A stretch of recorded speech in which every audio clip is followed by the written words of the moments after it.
Hi everyone, in front of me I've got iPhone 17 Pro, and let me share with you how to check the IMEI numbers of this device.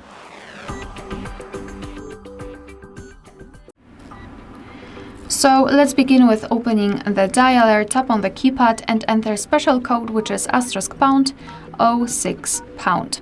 And as you can see, by this code you are provided with both IMEI numbers of this device. So this is the first way of checking the IMEI number, and the second one is through the settings. So let's tap on the settings. Let me go back. Here we have to scroll and find General. Let's tap on it and then go to About. Now we have to scroll down, and as you can see here, we've got both IMEI numbers for both SIM slots.